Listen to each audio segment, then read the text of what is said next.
Gracias por la invitación al comité organizador.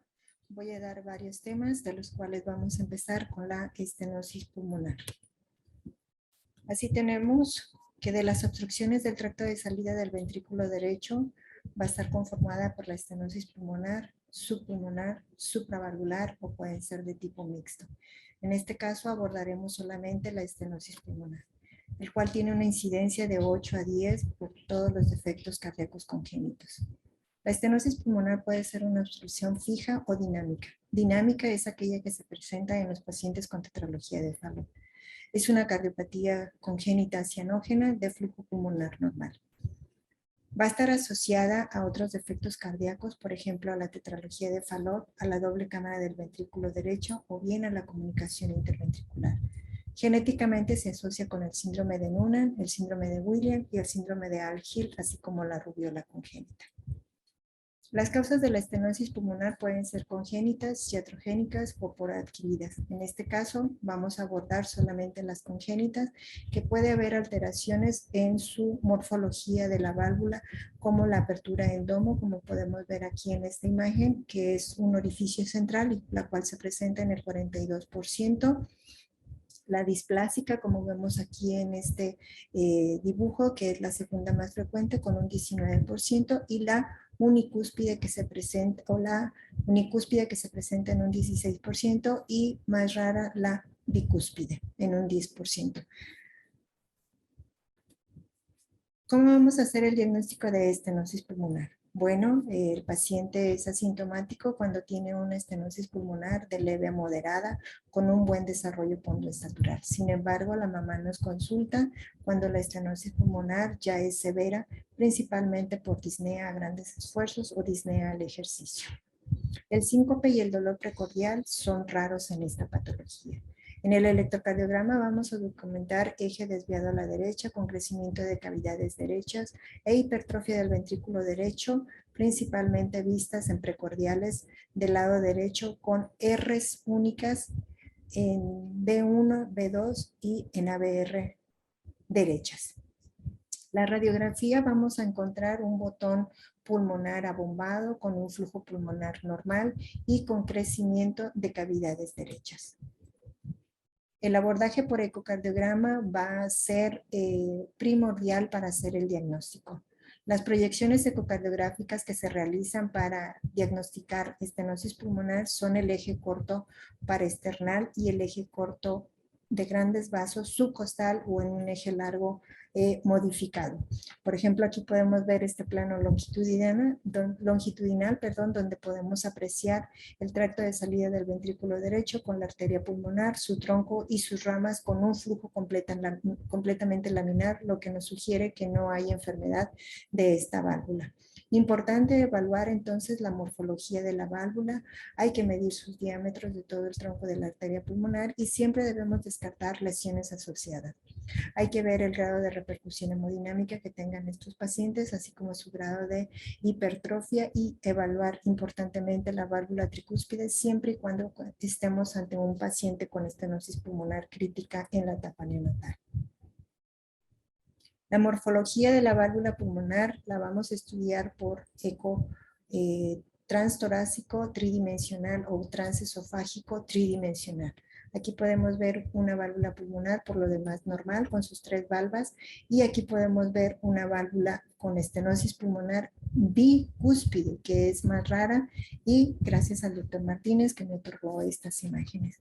Importante descartar que no haya displasia de la válvula pulmonar, debido a que estos pacientes al momento de llevarse a cateterismo cardíaco para hacer dilatación de la válvula, importante evaluar cómo está, porque los resultados son pobres o bien quedan con un grado de insuficiencia significativo.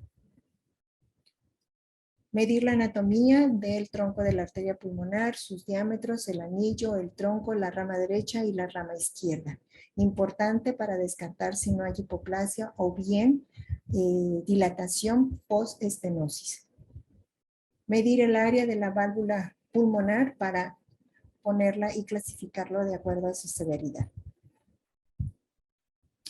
Los tipos de estenosis pulmonar, como les comenté, el mismo paciente puede tener valvular y subvalvular o bien valvular o supravalvular, como podemos ver en este ejemplo. Aquí nada más es valvular, esta es subvalvular. ¿Por qué? Porque la lesión está por debajo de la válvula, y supravalvular cuando la lesión está por arriba de la válvula pulmonar.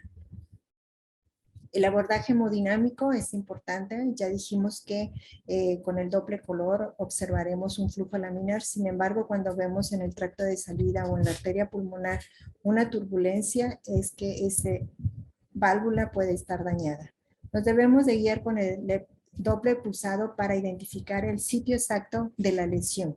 Entonces, si vemos con el barrido del Doppler pulsado que hay una aceleración estando desde abajo de la válvula, en la válvula y posterior a la válvula, con esta imagen vamos a documentar que la lesión existe prácticamente en la válvula pulmonar. Una vez que sospechemos lesión, pues vamos a poner el Doppler continuo porque agarran más velocidades y documentar qué grado de severidad tienen estos pacientes. Normalmente, el tracto de salida del ventrículo derecho, sus velocidades son bajas. La severidad de la estenosis pulmonar está clasificada en leve, moderada y severa. La leve es aquella que tiene una velocidad máxima menor de 3 metros sobre segundo con un gradiente pico menos de 36 milímetros de mercurio. Y la severa es aquella que tiene una velocidad máxima de 4 metros sobre segundo con un gradiente pico mayor de 64 milímetros de mercurio. Este es un paciente de 6 años de edad con una velocidad de 4.4, con un gradiente pico de 80 y un gradiente medio de 42. Por lo anterior, este paciente se mandó a cateterismo para hacerle su valvuloplastía. La repercusión hemodinámica de la estenosis pulmonar va a estar condicionada por la sobrecarga sistólica o por la sobrecarga de presión, lo que va a condicionar, hipertrofia del ventrículo derecho y cambios en su anatomía o cambios en su geometría. Aquí podemos ver un ventrículo derecho muy hipertrofiado, que incluso hace que el ventrículo izquierdo se vea pequeño o tenga forma de D en semilunar por la gran sobrecarga de presión que tienen estos pacientes. Importante decir que también hay alteraciones en la función sistólica y en la función diastólica de acuerdo a los parámetros ya estandarizados que tienen los pacientes pediátricos. El eco transesofágico normalmente no se realiza de rutina. Sin embargo, es importante realizarlo a nivel del intraoperatorio cuando van a hacer alguna plastía o cuando van a hacer alguna valvulotomía de la válvula pulmonar, y se necesita saber los grados de severidad de la estenosis o bien si la lesión está condicionada en la válvula pulmonar o debajo de la válvula. Evaluar muy importante el tronco de la arteria pulmonar. Como dijimos, podemos tener una dilatación postestenótica y muchas veces se requiere hacer plastía de la válvula de la arteria pulmonar para que no condicione mayor problemas en el árbol pulmonar. Con el eco transesofágico podemos ayudarnos con el X-plane para ver la anatomía y la morfología de la válvula pulmonar. Aquí podemos ver un eje largo de la pulmonar y un eje corto. Contabilizar cuántas valvas tienen y qué movilidad o qué grado de displasia pueden presentar estos pacientes. El eco transesofágico transgástrico profundo pues nos va a ayudar a evaluar el grado de hipertrofia y la función sistólica o diastólica alterada que tienen estos pacientes. Los grados de severidad por ecocardiograma transesofágico por tridimensional ya están bien estandarizados.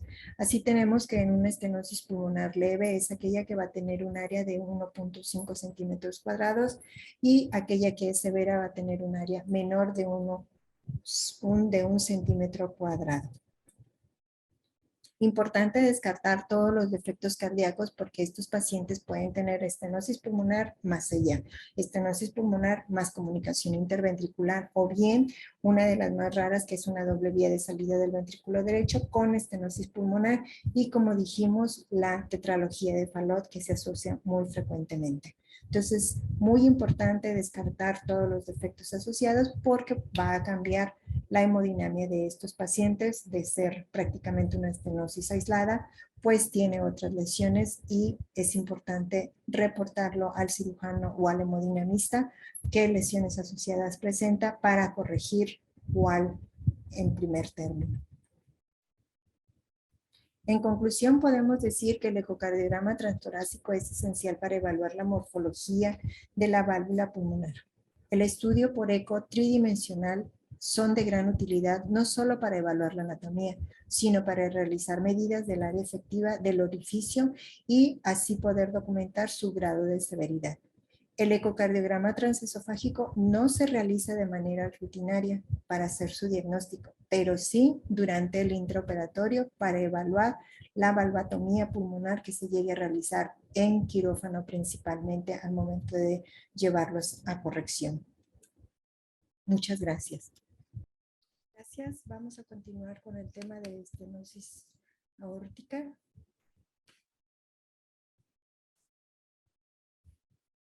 La estenosis aórtica forma parte de las obstrucciones del tracto de salida izquierdo, siendo la más frecuente y a la cual vamos a describir a continuación. Le sigue la subvalvular en un 10% y la supravalvular en un 7%, así como también la coartación aórtica. Estas 4 lesiones forman parte de las obstrucciones del tracto de salida del ventrículo izquierdo en forma más frecuente. La estenosis aórtica es una patología diversa, debido a que la podemos encontrar desde la vida fetal con manifestaciones de hidrops fetalis, o bien en el recién nacido con su presentación crítica o asintomática a edades más tardías o en el adulto. Tiene una prevalencia de 5 por cada 10.000 recién nacidos vivos y representa del 3 al 6% de todos los defectos cardíacos congénitos. Es más frecuente en el hombre de 3 a 4 según la literatura que se revise y puede ser de tipo familiar, por lo que se recomienda en la actualidad hacer un cribado. Se asocia con el síndrome de Turner de un 20 al 50% por tener una válvula aórtica bicúspide, así como también con el síndrome de Williams por presentar estenosis supravalvular, y esta patología forma parte del complejo de Schoen. La etiología de la estenosis va a ser congénita o puede ser adquirida. Nos dedicaremos a la congénita porque va a haber alteraciones en el número de sus cúspides. Lo normal es que se presente la estenosis aórtica de forma bicúspide en un 60-70%. Le sigue la unicúspide, la cual la vemos en etapa neonatal, y la rara es la que se presenta como cuadricúspide. Puede haber alteraciones en la válvula como displásica o tener poca movilidad, o bien encontrar hipoplasia del anillo. La adquirida de la estenosis aórtica va a ser aquella que el paciente se reintervino en la edad neonatal o en el lactante menor y consecuentemente nos llega a edades más tardías a la consulta. El cuadro clínico para evaluar el grado de estenosis va a ser el no crítico y crítico. El crítico es aquel que se presenta en el neonato, son pacientes acianóticos que tienen datos de falla cardíaca, son muy enfermos y tienen hipertensión venocapilar. El no crítico es el que vamos a ver nosotros y se presenta en niños asintomáticos por muchos años, incluso nos pueden llegar en la edad adulta, sin manifestaciones de cianosis, pero sí pueden referirse ya dolor precordial. Puede haber mínimos datos de congestión pulmonar y alteraciones en el ventrículo izquierdo. ¿Cómo vamos a hacer el diagnóstico de la estenosis? Bueno, a la exploración física vamos a encontrar un soplo sistólico eyectivo de grado variable dependiendo del grado de la estenosis en el foco aórtico irradiado a vasos de cuello. Vamos a encontrar un clic de apertura, así como frémito y un segundo ruido único cuando la estenosis aórtica es significativa. En el electrocardiograma vamos a documentar un eje desviado a la izquierda con crecimiento de cavidades izquierdas, principalmente en B5 y en B6, así como alteraciones en el segmento ST y en la onda T debido a una isquemia subendocárdica. La radiografía pues va a tener un flujo pulmonar normal con un botón aórtico abombado e hipertrofia del ventrículo izquierdo. ¿Qué vamos a evaluar por el ecocardiograma? Vamos a evaluar la morfología y la anatomía de esa válvula aórtica enferma. hay que documentar el grado de severidad que presenten, las alteraciones o las repercusiones que tenga el ventrículo, así como medir los diámetros del tracto de salida del ventrículo izquierdo y la aorta ascendente para descartar dilatación postestenótica. La fibrolastosis endomiocárdica, se va a presentar normalmente en edades muy pequeñas o en el neonato. ¿Cómo lo voy a documentar por ecocardiograma? Bueno, vamos a ver un ventrículo izquierdo espeso con gran brillantez y dependiendo de su grado de severidad, pues es en la localización donde lo vamos a encontrar. Estas son las tomas cardinales para evaluar la válvula aórtica. Así tenemos el eje largo paraesternal, el eje corto y en 5 cámaras. Importante evaluar la anatomía de esa válvula de las cúspides. Así, por ejemplo, en el ecocardiograma transtorácico vamos a tener aquí la coronariana derecha, la coronariana izquierda y la no coronariana. Sin embargo, en el transesofágico se invierte. Esto quiere decir, ¿por qué? Porque las estructuras derechas quedan hacia arriba. Y encontraremos la no coronariana, la izquierda y la derecha. Con la evaluación del modo M para evaluar la válvula aórtica, desde ahí nos damos cuenta si el paciente tiene enfermedad de la válvula o no. Por ejemplo, si tenemos una válvula aórtica trivalva, su cierre es central. Sin embargo, cuando hay una estenosis bicúspide o una válvula bicúspide, su cierre es excéntrico. Aquí vemos el cierre, la apertura de la válvula y el cierre de la apertura de la válvula. Si nos ayudamos con el ecodoppler, pues podemos ver también el grado de insuficiencia que presente ya esa válvula enferma.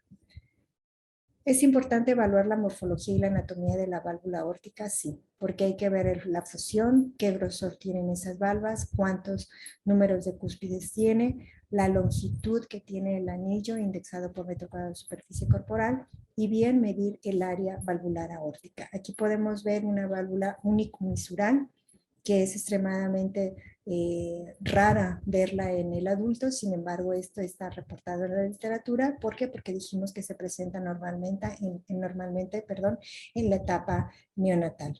La forma más frecuente de la estenosis aórtica es la aorta bivalva, que se presenta en un 70-86% y es por la fusión de la coronariana derecha y la coronariana izquierda. Lo normal es que tengamos una válvula trivalva, como lo podemos apreciar en esta forma, y lo más raro es la cuadricúspide. ¿Por qué es importante definir si es bivalva, trivalva, cuadricúspide o unicomisural? ¿Por qué? Porque al momento de llevarlo a plastía, si es que se va a hacer por un grado de estenosis significativo y si se va a hacer reparación en el momento de la cirugía, pues es importante decirle al cirujano qué valva es la que está dañada. De acuerdo a su severidad, la estenosis aórtica se va a clasificar en leve de 15 a 25 milímetros de mercurio. Cuando es severa es mayor de 60 milímetros de mercurio. Este era un paciente de 4 años de edad con un gradiente de 119 con medio de 62 y una velocidad de 5.4. O sea que si fuera un adulto estuviera clasificado como muy crítica o muy severa. Sin embargo, era un niño y pues sí, este paciente se llevó a corrección y afortunadamente le fue muy bien. Los gradientes del tracto de salida del ventrículo izquierdo normalmente son bajos. Importante evaluar el grado de insuficiencia aórtica. ¿Por qué? Porque si el paciente se decide hacerle tratamiento con cateterismo, pues hay que informar al hemodinamista que no haya insuficiencia. ¿Por qué? Porque al momento de hacer el desgarro de las valvas, pues generalmente estos pacientes quedan con cierta insuficiencia y le podemos condicionar un problema mayor a estos pacientes.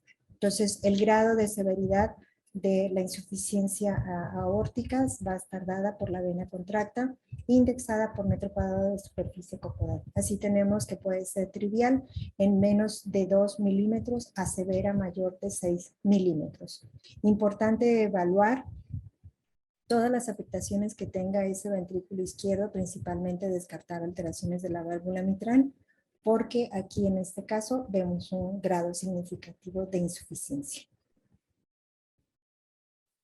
Hay que medir el anillo aórtico y el tracto de salida del ventrículo izquierdo, importante porque si el paciente entra a cirugía para ampliación del tracto de salida o bien para la colocación de una prótesis, pues tiene que tener un punto de referencia el cirujano para ver qué le va a colocar. La repercusión hemodinámica del ventrículo izquierdo va a estar dada por la sobrecarga sistólica o por la sobrecarga de presión que tienen estos pacientes. Esto va a generar que haya un aumento en el consumo de oxígeno y consecuentemente pues lleve a disfunción a ese ventrículo. Como consecuencia pues vamos a ver hipertrofia excéntrica que se presenta hasta en un 75% y dilatación. Este es un estudio que se hizo en forma comparativa, niños sanos, niños con estenosis aórtica, y se documentó y se pudo lograr ver que había una gran hipertrofia y dilatación en los diámetros de ese ventrículo izquierdo, así como de su masa. Importante evaluar la función diastólica del ventrículo izquierdo debido a que se encuentra alterada. La repercusión en la aurícula izquierda va a estar dada por la disfunción diastólica que presente ese ventrículo y como consecuencia vamos a encontrar una aurícula izquierda muy dilatada. Por ejemplo, aquí este paciente tenía 43 milímetros indexado por metro cuadrado de superficie corporal. Para un niño de 4 años, pues sí es muy grande. La fracción de eyección normalmente se encuentra conservada. Sin embargo, cuando encontramos una función sistólica ya de entrada al llegar el paciente, lo vamos a ver en el neonato o en el lactante menor o aquellos pacientes que tienen un área valvular aórtica muy pequeña o cuando son válvulas unicúspides o cuando el ventrículo izquierdo ya está dilatado. Una forma de evaluar a estos pacientes en forma integral es ver si hay alteración ya subclínica, a pesar de que la fracción de eyección esté conservada. ¿Cuál es el método? Pues va a ser el método de Strain, el cual se encuentra alterado en estos pacientes.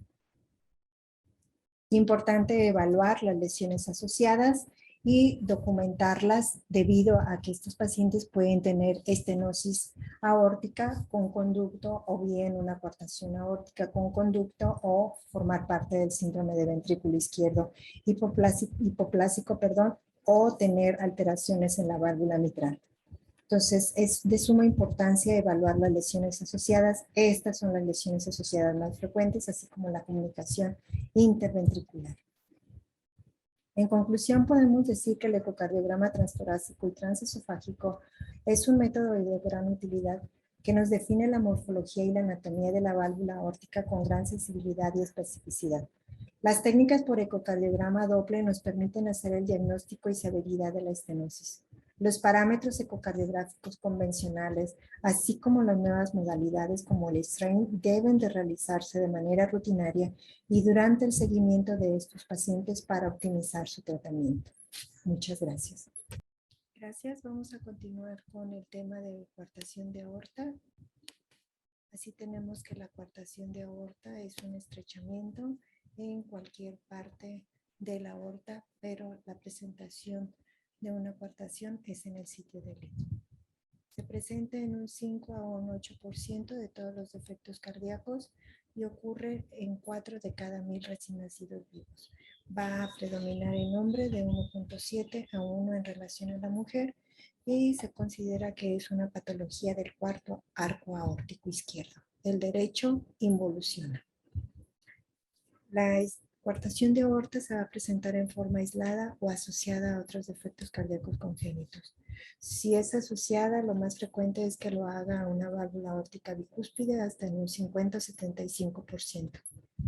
Estos pacientes llegan a presentar aneurisma cerebral de un 2 hasta un 10% y genéticamente se ha visto que hay alteraciones en el gen NOSH1, así como en el síndrome de Turner.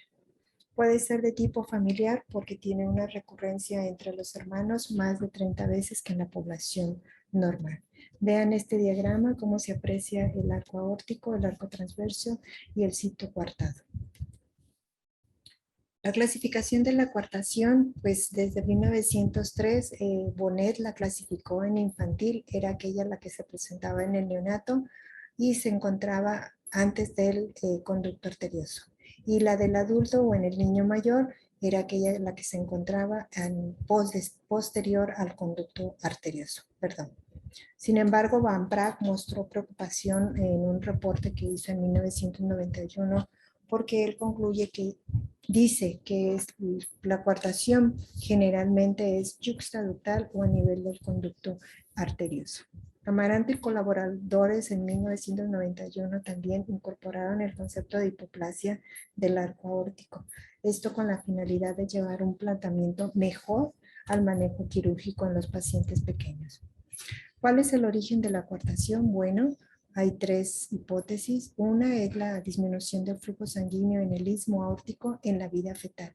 Dos, porque hay alteraciones en la formación y la proliferación del tejido vital hacia la pared aórtica. Y tres, cuando hay alteraciones embriológicamente al momento de estarse formando el cuarto arco aórtico y en la porción distal del sexto arco aórtico donde se encuentra el conducto arterioso. El diagnóstico se va a hacer de forma incidental y en el adulto se llega a presentar alrededor de los 20 años de edad. Esto se hace por un soplo, a la auscultación de un soplo o por documentar hipertensión arterial tanto en el niño como en el adulto. Lo recomendable para tomar la presión arterial en el niño es alrededor de los 3 años. Cuando ya llega el paciente con manifestaciones francas de coartación de aorta, van a presentar disnea al ejercicio o bien disnea a grandes esfuerzos. Podemos encontrar dolor precordial y en muchas ocasiones estos pacientes refieren dolor en extremidades inferiores. Clínicamente son pacientes que no tienen cianosis y van a presentar un buen desarrollo pondoestatural, incluso se asemejan o está descrito como Pancho Panteras. Esto quiere decir que tienen gran hipertrofia en extremidades superiores y hipotrofia en extremidades inferiores. A la auscultación vamos a encontrar un soplo eyectivo en el borde esternal izquierdo y muy característico un soplo sistólico infraescapular a nivel izquierdo. Los pulsos es muy importante tocarlos y así podemos hacer el diagnóstico de coartación en extremidades inferiores principalmente. El electrocardiograma, ¿qué vamos a encontrar? Bueno, vamos a documentar eje eléctrico a la izquierda con crecimiento de cavidades izquierdas por heces en B1 y en B2 y heces profundas en cavidades derechas. La radiografía de tórax, vamos a documentar dos signos importantes, principalmente el signo de 3 que se presenta hasta en un 30% y el signo de Roessler. El signo del 3 se caracteriza por tener un abombamiento o una dilatación pre-estenosis y una dilatación post-estenosis, lo que da la característica del signo del 3. Y el signo de Roessler es aquel que se presenta en niños grandes, principalmente no en la etapa neonatal, cuando tienen alteraciones o circulación colateral que erosionan el arco costal en su borde interno principalmente. El ecocardiograma transtorácico pues es muy importante porque ahí prácticamente vamos a hacer el diagnóstico aparte de la clínica al momento de tocar los pulsos o a estar haciendo un estudio integral y documentar hipertensión arterial. En el eco pues vamos a empezar viendo el eje corto de la aorta ascendente cuando colocamos el transductor en la muesca a las 3, de acuerdo a las manecillas del reloj, irlo girando en sentido antihorario para horario, para ver el hueco supraesternal y documentar así en eje largo la imagen característica en bastón de caramelo. Importante evaluar los troncos supraórticos, ¿por qué? Porque va a haber alteraciones cuando hay coartación de aorta, tanto en el arco proximal como en el arco distal. Ya la Sociedad Americana lo clasificó como el arco proximal, aquel que se encuentra entre la arteria innominada o el tronco brachiocefálico y la carótida izquierda. Y el arco distal, la que se encuentra entre la carótida izquierda y la subclavia izquierda principalmente, con alteraciones del istmo o hipoplasia del istmo, que es el segmento más estrecho distal a la arteria subclavia. Otra manera de clasificar la coartación de aorta es aquella que va con coartación, con hipoplasia y lesiones asociadas. La tipo 1 es una coartación simple que no hay alteraciones en el tamaño del arco aórtico. La tipo 2 es aquella que ya presenta hipoplasia del istmo, principalmente, como dijimos, entre la subclavia y el conducto arterioso. La tipo 3, la que va con coartación más hipoplasia e hipoplasia del istmo y del arco transverso distal. La subtipo A es aquella que se presenta con alteraciones de comunicación interventricular más coartación de aorta y alteraciones del arco aórtico. Y la subtipo B es la que presenta otras alteraciones que no es la comunicación con patología del arco. El diagnóstico, como dijimos, se hace por clínica, por los pulsos, por la toma de la presión arterial, lo cual va a haber una diferencia de presión entre las extremidades superiores e inferiores al momento de tomar la tensión arterial. Si tenemos un gradiente mayor de 20 milímetros de mercurio en un paciente en reposo, lo más seguro es que este paciente tenga una coartación de aorta. El ecocardiograma nos va a decir cuánto podemos encontrar cuando tenemos una coartación. Si este gradiente medio a nivel del sitio de la coartación por Doppler continuo presenta más de 20 milímetros de mercurio, estamos ante una coartación. Sin embargo, si hay alteraciones en la fracción de eyección o hay insuficiencia aórtica o incluso colaterales, con una diferencia de presión en extremidades superiores e inferiores mayor de 10 y un gradiente medio medido por ecocardiograma mayor de 10 milímetros de mercurio, estamos ante una coartación de aorta.